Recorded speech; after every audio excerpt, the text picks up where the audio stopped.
Blake back now with the latest on the cooler temperatures and our chances for rain in the forecast. Yeah, cooler temperatures will persist, Juliet, not just for a few days, but likely for a week, maybe 2 weeks of this forecast. So this would stretch likely into the first week of May. And with the cooler air, we do have a few chances of rain, one of which coming in later tonight into our Wednesday. Let's start off with a nice note here, and that is the view out of Windmill Island Gardens of Holland. Tulip time kicking off this upcoming Friday. And wow, the tulips, they are looking great in full bloom, and they should remain in full bloom through the festivities. Again, starting this Friday, continuing into next week. Yeah, beautiful view there in Holland. As for high temperatures today across West Michigan, generally in the upper 50s to lower 60s. Here's the thing, a lot of these high temperatures across West Michigan were achieved prior to daybreak. Our afternoon temperatures were mostly in the 50s. That's where we're settling at the 6 o'clock hour across the board, middle to upper 50s. Ionia was the lone spot, cracking 60 degrees this afternoon now into the early evening. But you can see people, they are enjoying the view here in Holland. This is the look at Centennial Park and the tulips. They are looking in fine shape. As for our 13 weather ball, it is blinking green. No change foreseen for the most part in the way of our temperatures tomorrow compared to this afternoon. But we also do have a spotty shower chance sneaking back into West Michigan later tonight into a chunk of our Wednesday. 13 weather ball brought to you by Countryside Greenhouse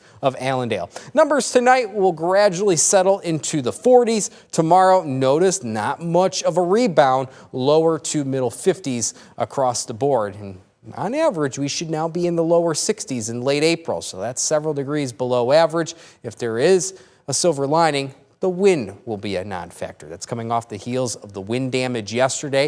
It was a touch breezy throughout this Tuesday, but the wind, yeah, not an issue tonight into tomorrow. Wind gust not even cracking 15 miles per hour. Satellite radar showcasing a sun-filled sky across the area. That will likely continue in some capacity through sunset, which is now after 8:30 in the evening. The bigger picture shows low pressure down towards the Missouri-Arkansas state line. That's going to work its way to our south and west over the next 24 hours, so it will miss us, this center of low pressure, but we'll be in its proximity to support a few showers tonight into tomorrow. As for our hour-by-hour forecast, we are quiet this evening, no issues there, but after midnight to daybreak tomorrow, you can see the chance of rain picks up. I do not anticipate a washout by any means for our Wednesday, but the greatest coverage of rain will be the first half of tomorrow into the midday hours. Before that, coverage of rain tapers off, and we're only expecting an isolated shower chance tomorrow afternoon into the early evening. So the bottom line here,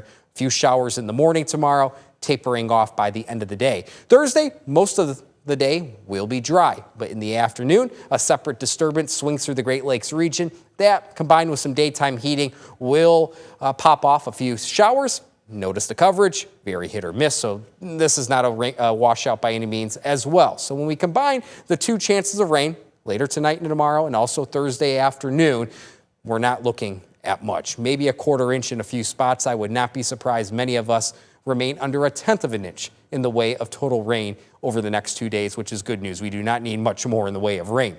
I think the more notable trend here is the cooler air that really entrenches across West Michigan. Notice Friday, that's the daytime high, not even escaping the 40s in most spots. More importantly, we need to look at the overnight temperatures because the growing season has begun. We will likely deal with widespread frost Thursday morning, Friday morning, and Saturday morning, and specifically Friday and Saturday morning. Temperatures in many spots could be below that 32-degree threshold, indicating that a light to hard freeze is doable in many locations. That's really what we're going to focus on as this work week goes on into the start of the weekend.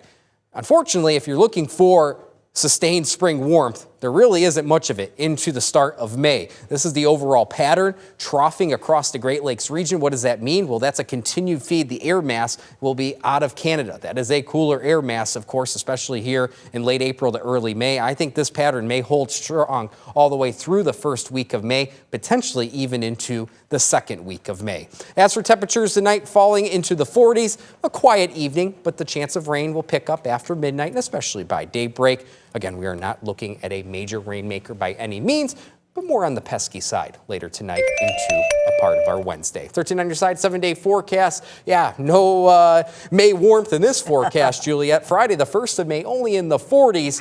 The good news is that the weekend should remain dry, start to finish, and temperatures do rebound back into the 50s, even lower 60s come Monday. But yeah, this will be a cooler stretch heading into the start of May. So if you're heading to tulip time on Friday and even beyond, yeah, maybe a few more layers this year. Something to keep in mind. Thank you, Blake.